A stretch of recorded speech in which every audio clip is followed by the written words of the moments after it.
Welcome back, everyone.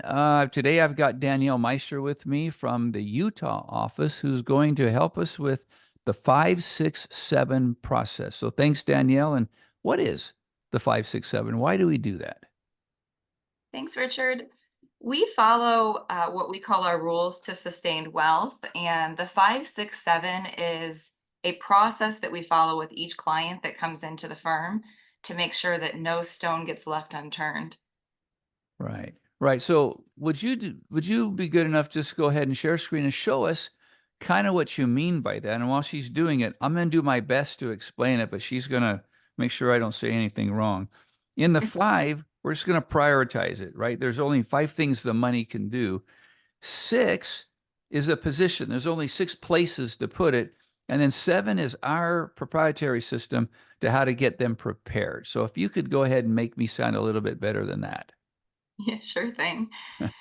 So the first step in the 567 is the five, and there's five things that we want our money to do. It's growth, liquidity, cash flow, security, and tax savings. And every person that steps foot in my office, I ask them, first thing is, what do you want? Hmm. Goals are deeply personal. They're often going to change throughout the course of somebody's life. And, it's funny because people say, well, I want all five. And, of course we integrate all five, but there is no one tool that can do all five things. Right. A unicorn, and it doesn't truly exist. So my goal is in that first conversation that we have, I need to know, well, how would you prioritize these five things? Are you more interested in cash flow? Well, if you're retiring, maybe cash flow becomes the most important because you no longer have your W-2 income. Right. Or perhaps you've got three pensions and Social Security, and you say, gosh, I've got cash flow covered. Really, I care the most about growth and liquidity because I'm planning on purchasing a new house in the next 2 years, and I need to have some liquid cash. And it's deeply personal. Everybody's a little bit different. And so to get to the bottom of this, we just say, all right, how would we order these? I want to make sure that we're integrating everything, but in what order would we prioritize? Got it. Okay. So there's no one size fits all because you're going to tailor it to whatever their specific wants and needs are. Exactly. Okay. So the second piece to the 567 is the six. Okay. And the six is the places that you can actually put your money. So where can we invest? And most advisors in this industry tend to be really good at investing in one, maybe two places. And they show up, or you show up at their office, and it's this conveyor belt approach where you're put on the conveyor belt, they invest you in one or two things, and they Mm, send you on your way. mm, And they're doing this because they tend to be really comfortable with maybe one or two products. Like if you're an insurance sales rep, you're really good at annuities and FIULs, which are fixed index universal life policies. And if you're a stockbroker, you're really good at the stock market. Instead, we try to take a holistic look at, well, what is out there, what's available to us so that we can use any tool available to us, anything under the sun. And that way we have the ability to diversify across asset classes rather than just being a one or two trick pony. So that idea of the conveyor belt is also the same thing as a one size fits all. So they kind of go synonymously together. Yep, exactly. Yep. So let's start with the first four that are the most familiar to people, Okay. which cash and cash equivalents. This would be like putting your money in the bank in a checking account, saving account, um, money market would accomplish the same goal. So cash and cash equivalents, they tend to be extremely liquid, Mm-hmm. going back to our five priorities, and extremely secure, but they don't do a great job of growth or cash flow. All right. Right. Bonds, most people know what a bond is, insurance products, and then insurance products can encompass anything from life insurance, premium finance, annuities. There's lots of different types of annuities out there. Some that act more like CDs, some that are more like cash flow tools, others that are just used for safe accumulation or secure accumulation. And then the fourth one that people are quite familiar with are equities, which just is a fancy word for stock. Stocks. Right. Yep. The other two places, number five and six, are areas in the industry that a lot of advisors tend to miss but have tremendous value, and that's real estate as well as alternatives. And I want to cover real estate first because real estate can be both active or passive. Hmm. It's active if you own rental properties or maybe a commercial building. Perhaps you retired from being a landlord and you 1031, your investment into a DST. Then that goes from being active to being passive when you're in a DST. And what's Uh, a DST? so a DST is a Delaware statutory trust. Since we're a CPA firm, we do a lot of work in the real estate business, so we handle quite a few Delaware statutory trusts. The reason people will use one is if they're wanting to retire from being a landlord, Mm. they don't want to pay the tax associated with selling their rental or investment property. Instead, with the DST, they can defer that tax. They're also able to maintain their original cost basis so that you get a step up in basis at the end of your life, and you can continue collecting that, call it mailbox money or rent checks that you would have collected as if you were still a landlord. So it's a way to passively get into a position that was similar to owning rental properties and collecting rent checks, but you Right. can put down the, needing to deal with toilets, tenants, and trash and transition over to a passive strategy. Right. That makes sense. Okay. Correct. Thanks. Yeah. And one other passive real estate, if you're not, currently in rental properties and you're just like, gosh, I'd love to break in to real estate, but I don't have $5 million sitting around to go buy Hmm. a small self-storage facility. Well, we can also facilitate passive small ownership and have the ability to invest in data centers, industrial centers, student housing facilities, multifamily self-storage, things like Okay. that. Okay. That makes sense. Good. And then alternatives. So number 6 here is alternative investments will also include private equity investing and private credit lending, where we can be the bank and help finance businesses that maybe want to take their company to the next level. We're not typically working with startups, but it can be real estate or financial services or you name the type of company that needs private credit lending, and we can be in that space providing the the funds. Got it. Okay. Good. So I want to show you the why.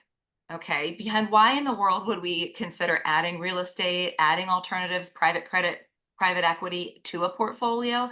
Because there has to be some backing to prove the why should we add it. Right. There's a really great JP Morgan study. It goes all the way back to 1989, all the way up through Q2 of 2022. So this is 33 years of data. JP Morgan asked one question: what happens to the volatility and returns when we add 30% alternatives?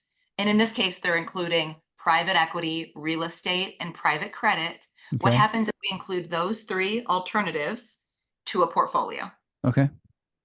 So they looked at 3 different style portfolios, one being conservative, the second being more of a balanced portfolio. So that would be, a 60-40 stock bond split. Which is the traditional approach. Very traditional approach, not Yeah. necessarily what we recommend, but they're trying to use what most Right. advise. And then they also used a more, it's not quite aggressive, but a more growth to aggressive portfolio. Okay. In all 3 scenarios, they simply added 30% alternatives. And in the first scenario with a more aggressive portfolio, it increased returns towards this red star. This is our optimal goal here. And it decreased volatility. So Oh. volatility is down here on the bottom. Hmm.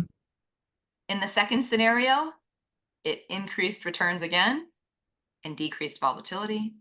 Exactly where you want to go, towards that red star. Yeah. Exactly. And towards the red star again in the conservative, increased volatility or increased returns and reduced volatility. Right. Right. This is our why. Why do we have it as part of the That makes portfolio? so much sense when you understand, you're there for a reason, but what if you could improve your reason and increase the potential of return by diminishing the risk that you have? Did I get that right? Yes. Okay. So let's bring the first 5 and the 6 together Okay. in this next slide. where we can get a good visual representation of how these two fit together. And this is like when you're building a house, you need all sorts of different tools, right? I Yeah. can't just use a saw to build a whole house. I need virtually every tool under the sun and every material under the sun. And same goes for a proper financial plan. And I want to make sure that if we're putting the priorities on, liquidity and security, that we're looking at appropriate tools to help provide for those Yeah, priorities, right. right? As we talked about for alternatives down here at the very bottom, alternatives are not so great at liquidity and security. They do a really great job of growth and cash flow. Right. Real estate does a good job of kind of all three things. It does growth, cash flow, and tax Well, savings. it has a little bit of it has 1 star on security. They're not considered as safe, so you still have risk associated in the real estate Uh-huh. market. Now, it's a different market than being in the stock market, but Right. if you come and you take a look at the equities market, quite a bit of volatility associated with the equities market, but it does a great job of, if you need liquidity, you push the button to buy and you push the button to sell when you're in the stock market. Right, right. A great job of growing, but it certainly does not provide safety or security for your assets. Right. So we use this is just a framework that shows how we do our asset selection so that there's asset class diversification and also prioritization of priorities. Sure, sure. All right. Are we ready to move on to the number 7 in our Yeah, five? let's get number 7 finished. Okay. So the 7 are the 7 steps and the 7 plans that we use to create a successful retirement plan. And the very first one is lifestyle goals. So Himmer, I mean, this is your wheelhouse. Yep. We've So spent the entire course on talking about lifestyle, what not to do, what is good to do. And so we actually in our firm have spent a considerable amount of time learning how to create a platform of safety for you. It's hard to do a cash flow plan. It's hard to do an overall plan if you don't know what you're going to do with it. We're setting up the stage so you have a purpose. You have your why as to what you're doing with your money. yeah, and what Richard Himmer is saying is that we as advisors are working with our clients to say your money has a purpose. And how is this money going to serve you over the course of your lifetime? Right. And we can continue working with our clients, on a monthly, quarterly, annual, and then years to come basis, then we're really helping clients to achieve the goals that they set forth for their life. When you get into this industry, it's really relationship based. If done correctly, then you have a position of trust going forward who's someone who really does care about you and will make the right decision for you. And it's not a one size fit all. You don't just look like a nail because all they have is the hammer. Right. The second step is our cash flow plan. This cash flow plan, especially when we're dealing with retirees, it provides the framework for how are you going to retire and transition into this. Right. You were in the accumulation phase, and now you're in a phase where you're just spending the money that you have saved up. Is there a pension? Do we have social security? Um, do we need to create other arms and cash flow levers that we can pull on? And a lot of times I don't want that to be just coming from one place. It needs to be Oh, multiple, yeah. multiple Absolutely cash right. Yep. flow And levers. hence sequence of returns too. Yes, Which one do you pull it out of and why? yes. Yeah. And with the cash flow plan, we put this into a financial plan. It's a comprehensive financial plan. It's modeled out 30 to 40 years. You include things like cost of living adjustments and inflationary factors, making sure to adjust for, additional medical expenses later in life. And it brings everything together to make sure that our projections are all modeling out correctly. Right. That makes sense. Yeah.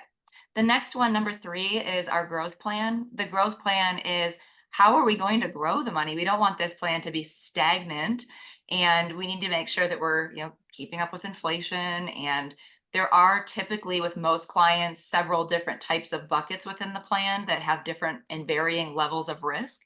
And for people who want to take more risk, it can be dialed up, and people who want to take less risk, it Yep. can be dialed back. The fourth is tax strategy. Of course, we are a CPA firm, and so tax strategy gets integrated into all of our clients' plans to make sure if there's opportunities for Roth conversions or loss carry forwards, tax bracket optimization.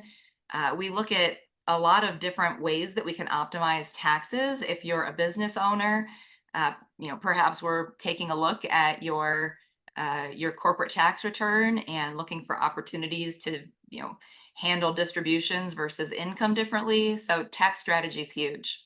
One thing I have seen in the industry is that typically a financial planner who kind of is looking forward doesn't communicate with the tax specialist, right? Who typically looks backwards. And we highly recommend, whether it's your own accountant or not, that you do get the two in the same room talking, because it's very important that that entire holistic approach is conducted. Yeah, what's a little bit scary is if you read the fine print on a lot of advisor websites out there, they'll say that we're doing tax strategy or tax planning for you.